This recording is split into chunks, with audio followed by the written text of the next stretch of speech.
Honorable Ferdinand Martin Romualdez, Speaker of the House of Representatives, 19th Congress of the Philippines, National Security Advisor, Secretary Eduardo Año, Executive Secretary Lucas Bersamin, Your Excellencies, distinguished participants, ladies and gentlemen, good evening. I understand many of you are probably still thinking about the US elections, and it's understandable, but advancing a rules-based maritime order is our focus in the next 2 days. And the reason is simple. Almost every day in the South China Sea, we are witnessing an alarming erosion of the rule of law. It's too complex a problem that there seems to be no solution in sight. Doing something could be seen as escalatory. Doing nothing could invite more aggression. President Ferdinand Marcos of the Philippines, in his keynote address at the Shangri-La Dialogue earlier this year, referenced two institutions that came about in 1982 in his attempt to explain the importance of resolving disputes anchored on the rule of law. First, in that year, the international community completed negotiation for the UN Convention on the Law of the Sea, a landmark treaty that was envisioned to govern the world's oceans and seas and promote their equitable use. All claimant states to the South China Sea dispute are parties to the 1982 UNCLOS, including China. It is important to note that the Law of the Sea Convention was one of the first, if not the first, international legal instrument that the People's Republic of China negotiated at the UN. China and other littoral states of the South China Sea, the Philippines, Malaysia, Vietnam, and Indonesia have all contributed to the treaty's development. There is absolutely no reason why we cannot use its provisions and procedures to deal with our disputes today. Second, also in 1982, UN member states unanimously adopted the General Assembly Resolution 3710 on peaceful settlement of disputes. The unanimous resolution committed states to solving disputes peacefully through legal and diplomatic processes and not through the threat or the use of force. Both are institutions that have helped advance the international community's shared aspiration for a more stable, more peaceful, and rules-based international order. Today, these institutions are under significant stress, especially in the South China Sea. Commodore J. Tariela and I were at the Shangri-La Dialogue earlier this year, last year, when we conceptualized this project. We thought we needed something focused on the South China Sea and clarify exactly the sources of insecurities in our part of the world. But it can't just be another talk shop. It can't just be another gathering of experts and officials, nor a listening conference in a classroom setup under Chatham House rule. We needed something more impactful. In the age of fake news and disinformation, we needed the experts to be shaping political and policy discourse, not the propagandists and malign influence operators. We needed a unique proposition. After all, there are already so many South China Sea conferences out there. Some of you, or many of you, are veterans of those conferences. So what is our value add? We thought we needed a more focused discussion on the rule of law in the South China Sea, especially since many experts, policy analysts, and pundits focus their attention on the so-called great power competition, which unfortunately make it appear that all these maritime tensions are just byproduct of that competition and not a result of a state actor's blatant violations of international law. We need a platform for regular exchanges between and among experts and officials that will clarify exactly what we mean by rules-based order and perhaps develop regional consensus around that, regardless of the competition between and among the great powers. So our task over the next 2 days is to have an honest conversation about this so-called rules-based international order in relation to the South China Sea. We have distributed the agenda, I believe, or if not yet, we will distribute soon for your reference, and so everyone can prepare their own contribution to the discussions that begin tomorrow morning. Our only request is for all participants, as I have told the speakers, to refrain from using academic jargons and terminologies and abstract terms and phrases. Let's keep the conversations real, specific, and actionable, because policymakers, practitioners, and the general public will be tuning in.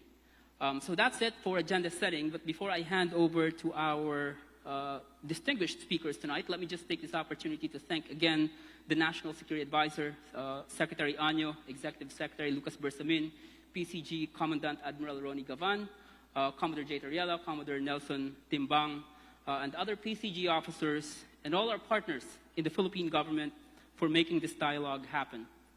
Also to the Daniela Brown of CAS Philippines, my bosses at Pacific Forum, Carl Baker and Brad Gosselman. My students who are somewhere at the back working so hard to deliver the best dialogue possible. So I look forward to productive 2 days ahead. Thank you so much.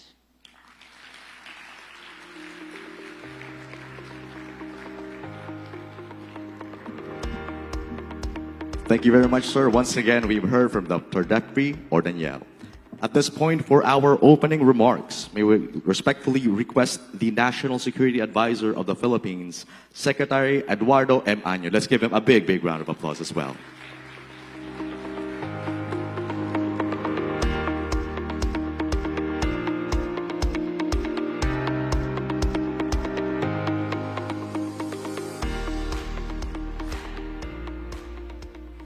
Executive Secretary Lucas Bersamin, sir.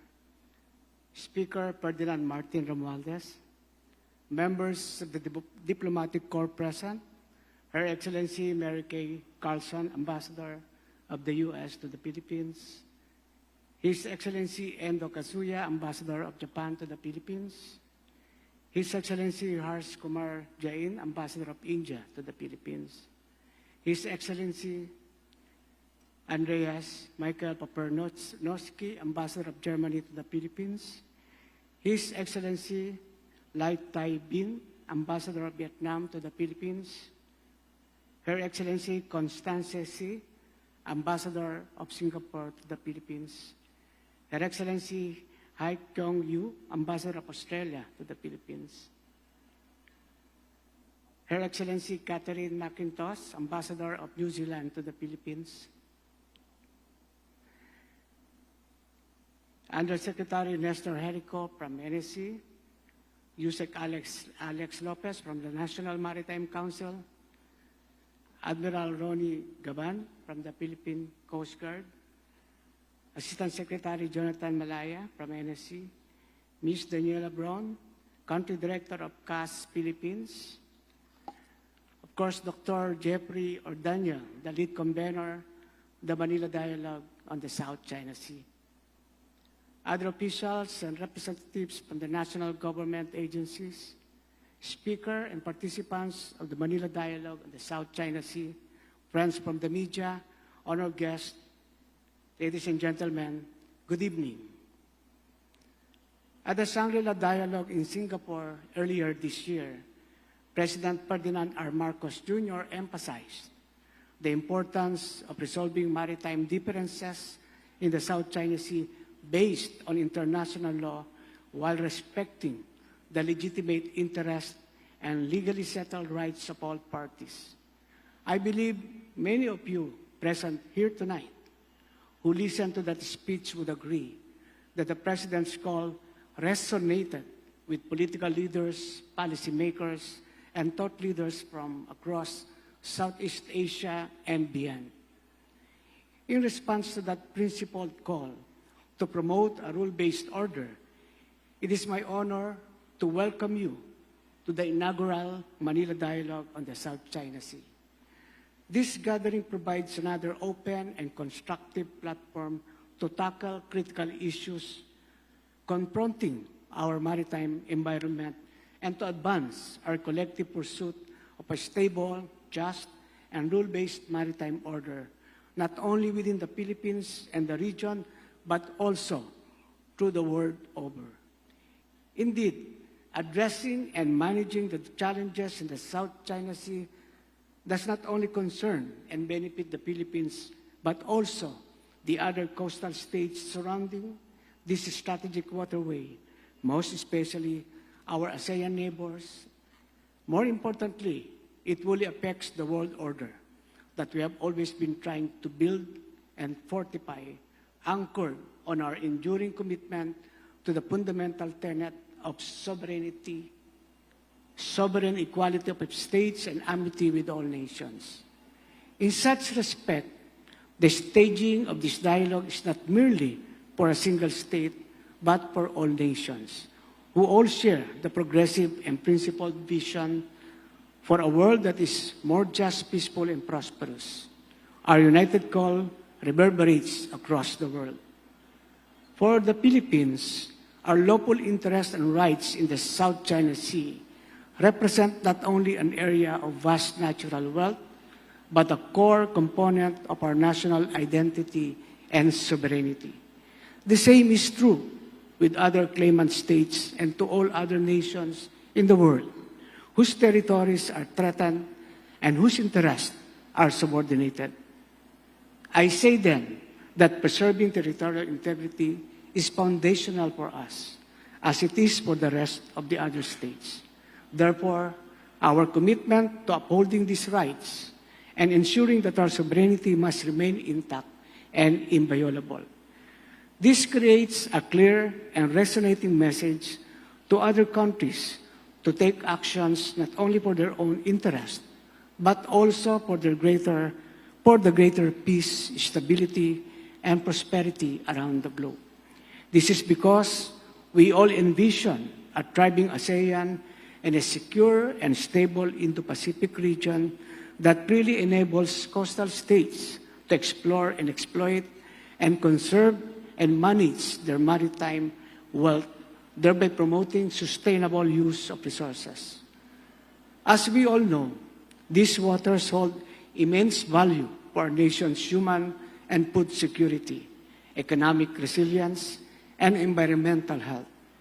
It should therefore be our collective duty to responsibly steward these resources, ensuring that they serve the needs of today's generation while preserving them for those of the future.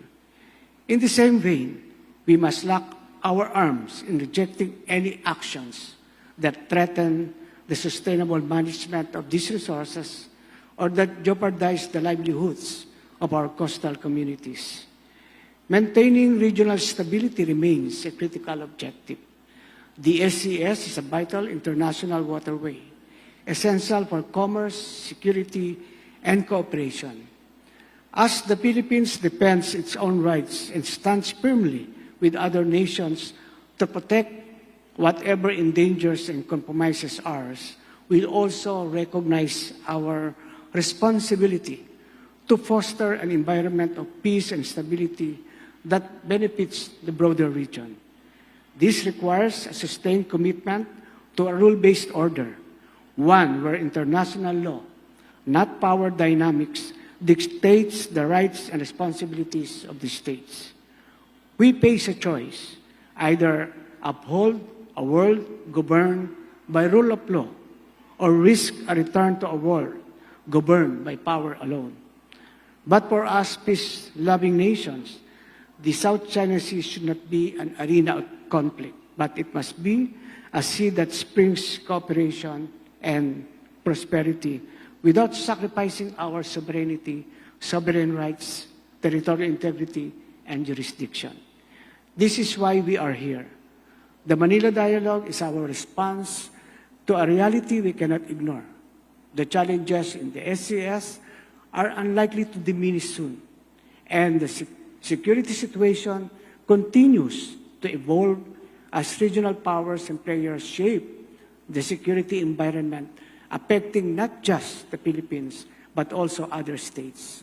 In this context, it is even more urgent for like-minded nations, decision and opinion makers, and experts to convene to reaffirm our commitments and to forge a common understanding that guides us forward. As respected figures in the fields of maritime security, international law, and foreign policy, From a range of nations and institutions gathered today, let us optimize this dialogue to be a platform for engaging in frank discussion, generating actionable solutions, and promoting the principles enshrined in the United Nations Convention on the Law of the Sea. In the face of the evolving challenges, we must ensure that our approach remains consistent and synergized.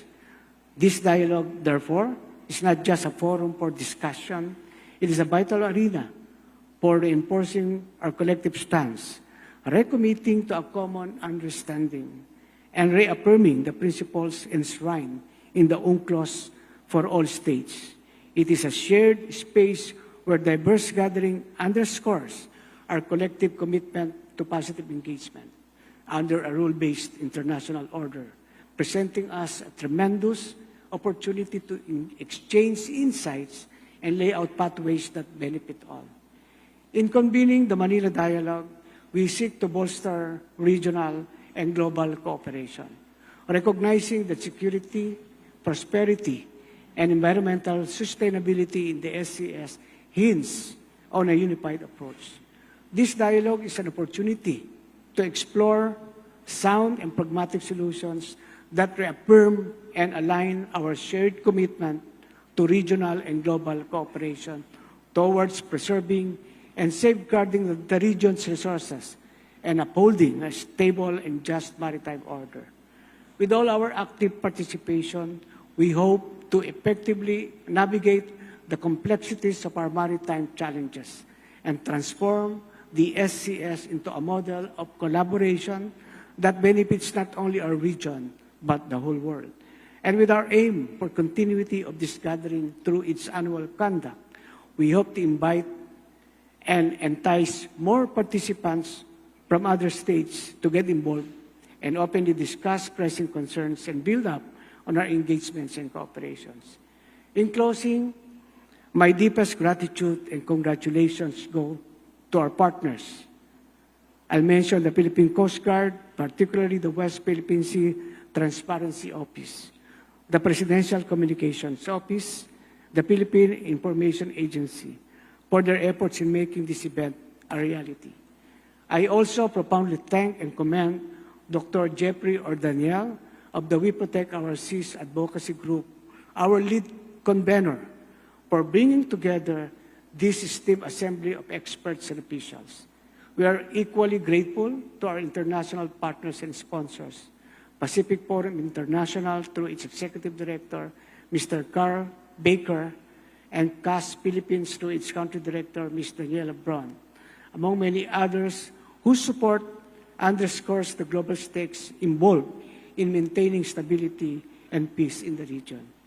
Over the next 2 days, I look forward to the insights, recommendations, and collaborations that will emerge from our conversations. Together, let us work forward and look toward a future where our territorial integrity is protected, our resources are sustainably managed, and our region's stability is steadfastly upheld. Thank you very much, and a warm welcome to all of you to the Manila Dialogue on the South China Sea.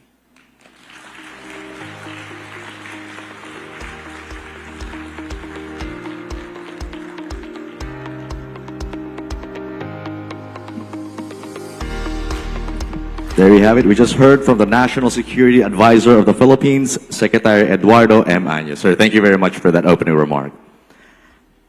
At this point, for the introduction of our keynote speaker, may we respectfully request the Commandant of the Philippine Coast Guard, Admiral Ronnie Hill Latorilla-Gaban, PCG, for this introduction. Let's give him a round of applause as well.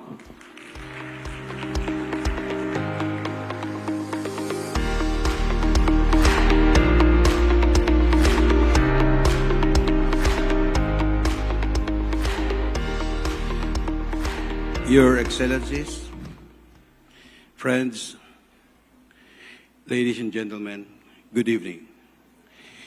It is my great honor to introduce House Speaker, the Honorable Ferdinand Martin G. Romualdez.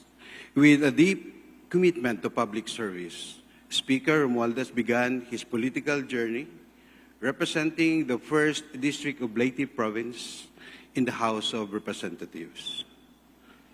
His dedication and vision quickly garnered the respect and trust of his colleagues, resulting in his election as Majority Floor Leader in the 18th Congress, and now as Speaker in the 19th Congress. In his role as Speaker, he champions laws that foster inclusive economic growth, uphold democratic principles, and prioritize public health. Notable legislation under his leadership include the Maharlika Investment Act of 2023, the new Agrarian Emancipation Act, the Public-Private Partnership Code of the Philippines, the Internet Transactions Act of 2023, and the Ease of Paying Taxes Act, among many others. Speaker Romualdez's leadership exemplifies a steadfast commitment to serving our nation and its people with integrity, compassion, and vision. Ladies and gentlemen, please join me in welcoming House Speaker, the Honorable Ferdinand Martin G. Romualdez.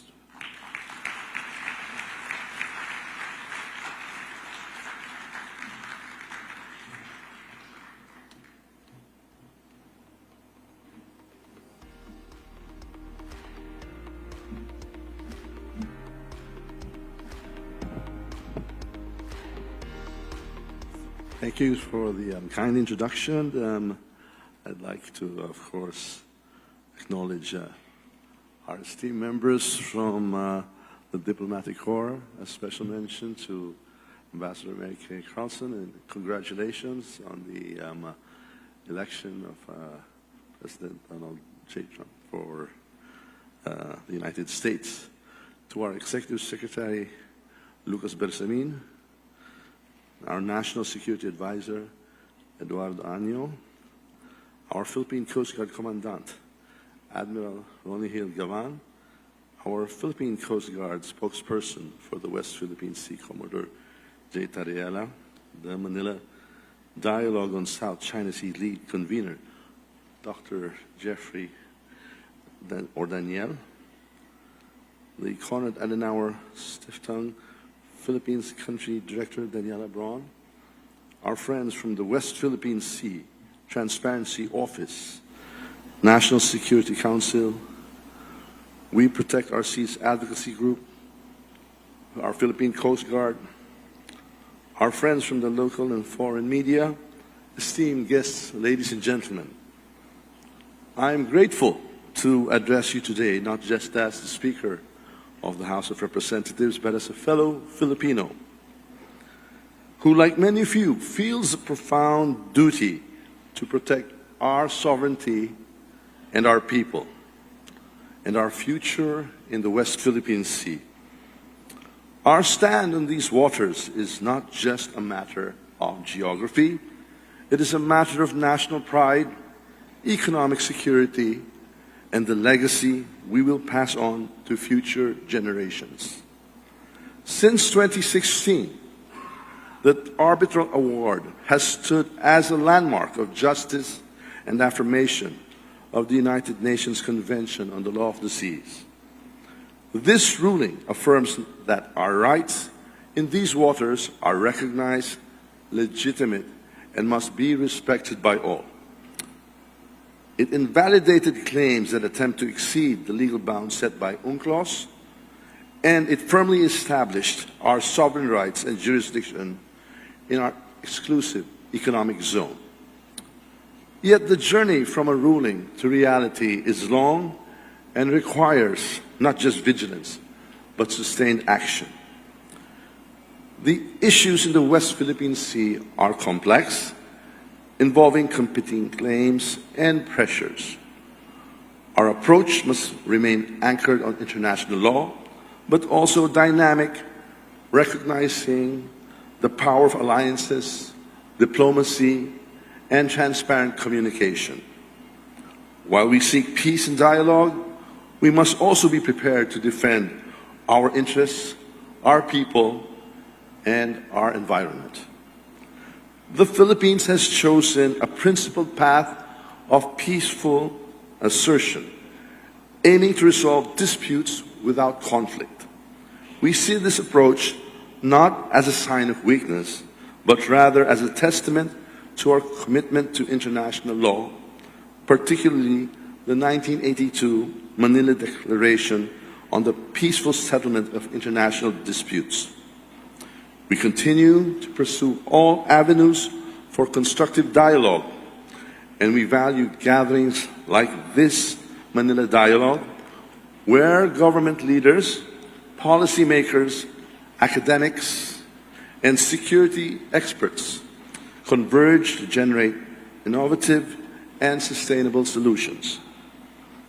As Speaker of the House, I assure you that our legislative branch stands firmly behind our efforts to fortify our nation's national security.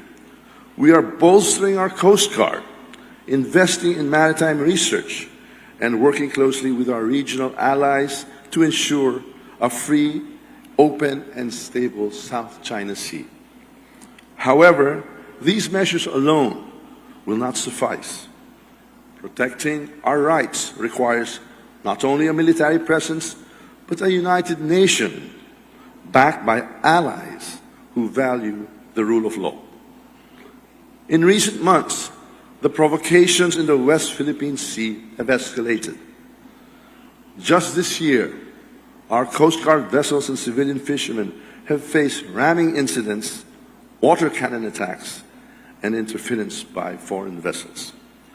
These events are unacceptable, and each incident is a reminder of our responsibility to defend our people, particularly those whose lives and livelihoods depend on these waters. We have lodged strong diplomatic protests and welcome the international support that has underscored these objections. We continue to protest actions that violate international norms, undermine our sovereignty, and damage our marine environment. Illegal island building activities, exploitative fishing practices, and science research conducted without our permission have harmed our ecosystems and affected the livelihoods of coastal communities. The Philippines categorically rejects any excessive claims that infringe on our rights under UNCLOS and the 2016 Arbitral Award. In response, our government has committed to an expanded transparency policy through the West Philippine Sea Transparency Office and the unified messaging by the National Maritime Council. We expose illegal activities and build global support for our positions. Transparency empowers not only our citizens, but also the international community to see and understand the reality of these challenges, countering misinformation and fostering global security. This task is far from ours alone. We welcome the support of countries that have voiced strong backing for our legal position, including Australia, Canada, France, Germany, Japan, and the United States, among many others. The recent Indo-Pacific dialogue, the Camp David joint statement, and statements from G7 summits affirm a collective stand on maintaining a rules-based order in the region. When international partners acknowledge the validity of the arbitral award, they do more than support the Philippines. They uphold the principle that benefits all nations that rely on fair, peaceful, and rule-based maritime boundaries. Our efforts to de-escalate tensions with China have included a series of understandings and dialogues aimed at conducting our routine and resupply missions at Ayungin Shoal without confrontation. Following the 9th bilateral consultation mechanism, our two countries reached a provisional understanding that allowed the resupply of the BRP Sierra Madre. However, these missions remain delicate and we continue to engage in diplomacy with the hope that all parties will respect agreed-upon principles to prevent conflict. Our commitment to ASEAN is another cornerstone of our approach. At the recent ASEAN summit, President Ferdinand R. Marcos reiterated the importance of ASEAN solidarity in standing against aggression. We cannot turn a blind eye to behaviors that threaten the region's peace and stability. The Philippines is actively working with ASEAN members, particularly other claimant states, to ensure that the Code of Conduct on the South China Sea remains aligned with UNCLOS and the Arbitral Award. This code must support UNCLOS principles, and it must not grant any party rights inconsistent with international law.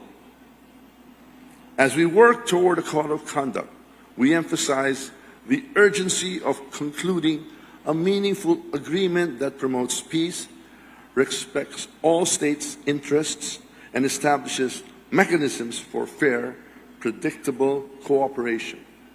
A strong, unified ASEAN voice will be vital in maintaining stability and in asserting that cooperation, not coercion, defines our region.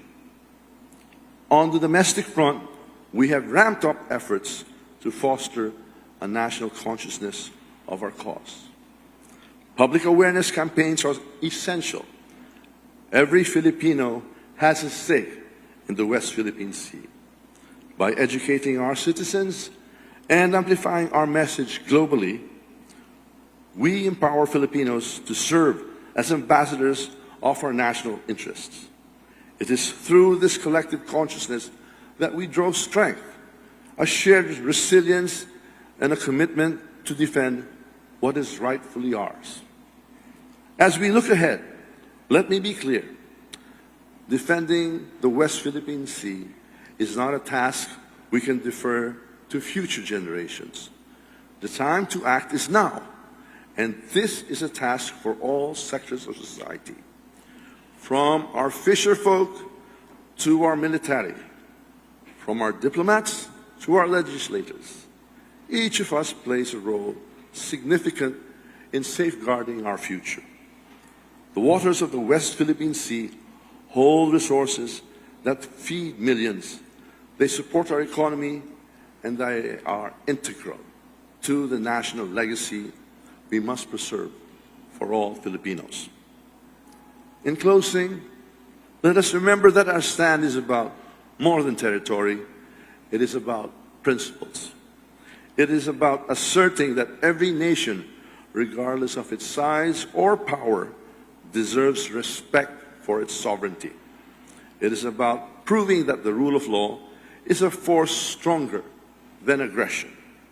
And it is about ensuring that our children and grandchildren inherit a Philippines that is secure, respected, and sovereign. Together, let us move forward with unity, resilience, and an unbreakable commitment to peace. This is a journey we embark on, not for ourselves alone, but for the generations of yet to come.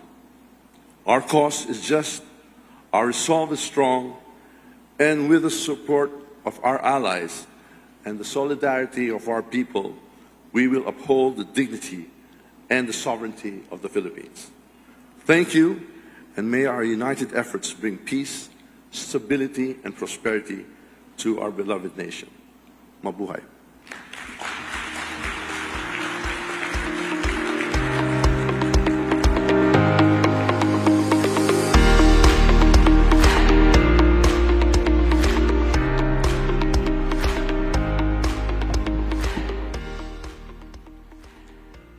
There you have it, ladies and gentlemen. We just heard the keynote address from the Speaker, House of Representatives, the 19th Congress of the Philippines, the Honorable Ferdinand Martin G. Romualdez. Sir, thank you very much.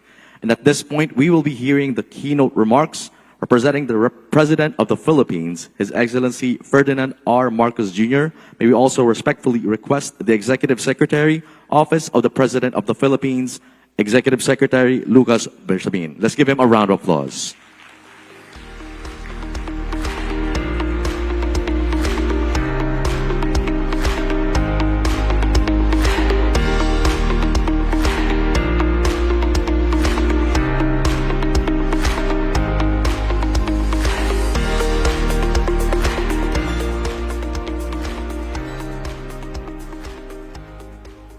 Speaker Ferdinand Martin Romualdez, National Security Advisor, Secretary Eduardo Año, Your Excellencies, members of the Diplomatic Corps,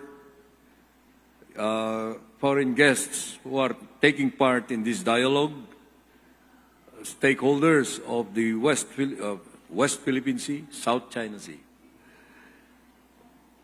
Ladies and gentlemen, a pleasant day to all. It is an honor to welcome you on behalf of President Ferdinand Marcos Jr. to the 2024 Manila Dialogue on the South China Sea. He has prepared this message that calls for collaboration grounded in respect for international law and shared prosperity as we navigate the opportunities and challenges that the South China Sea presents to all our nations. In this spirit, I am privileged to deliver his message. Let me begin. Here at the Manila Dialogue on the South China Sea, we gather as builders of a shared future, one that demands that we choose cooperation over conflict. The sea has long been seen as both a giver and a taker. It can nourish or challenge us and reveal the perilous tightrope we walk in our maritime endeavors.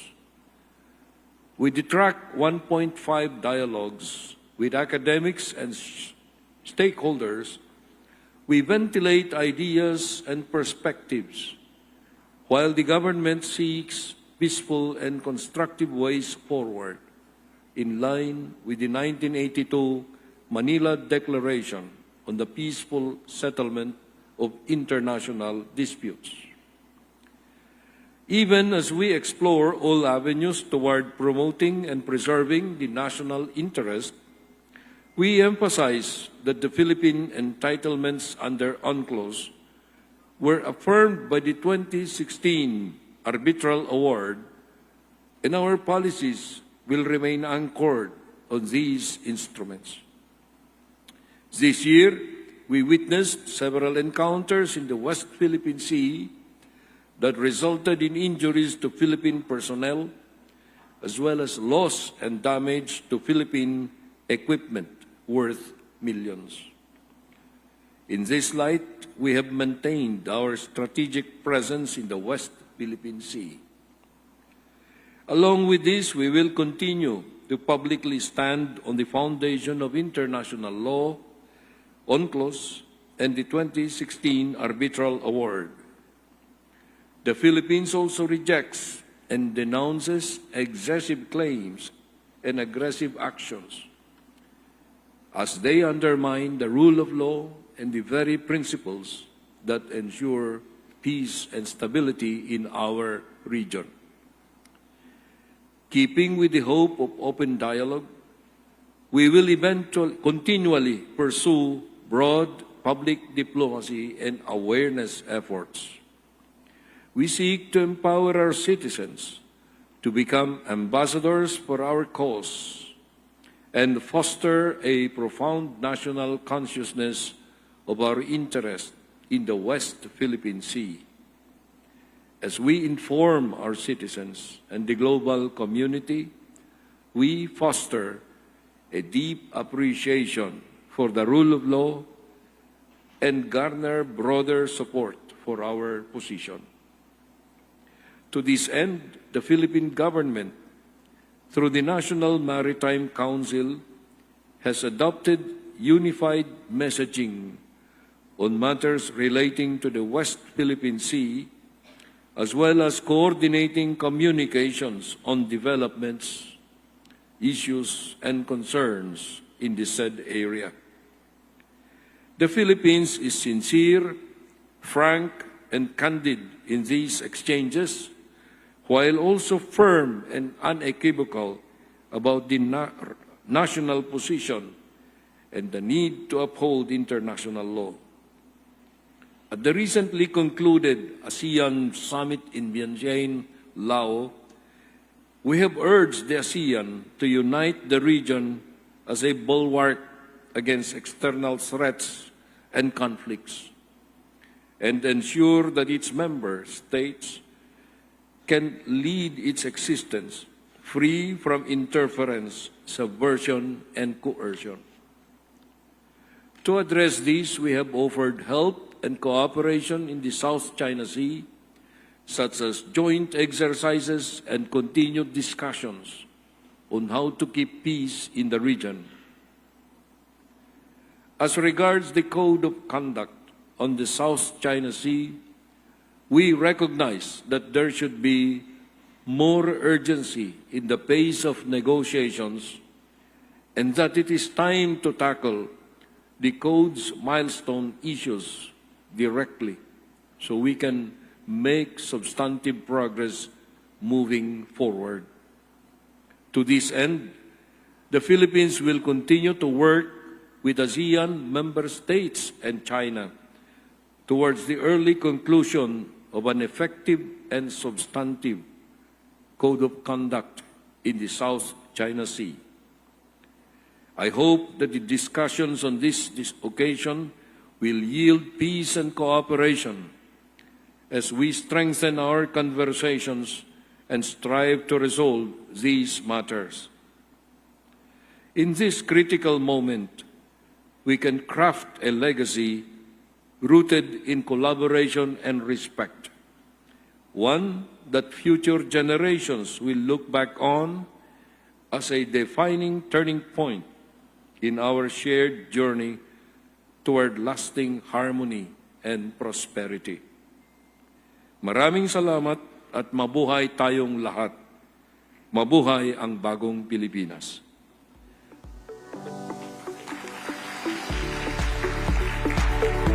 In closing, on behalf of President Marcos, I thank you for your dedication to fostering a stable, cooperative South China Sea. May this dialogue strengthen our resolve to work together and ensure a future of shared prosperity and harmony. Maraming salamat sa inyong lahat.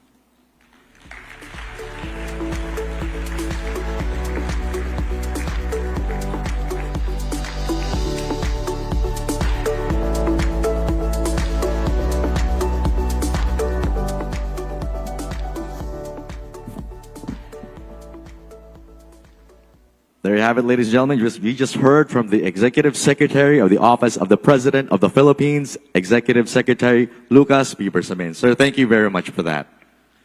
And at this point, what more can we say? We would like to request everyone to give ourselves a big round of applause for being here tonight. Once again, welcome to the Manila Dialogue on the South China Sea. And what more can I say? Ladies and gentlemen, dinner is served. Let's give ourselves a big round of applause. Our VIP tables will be served. Our other guests will be guided to our buffet. And of course, our media will also be invited to the buffet.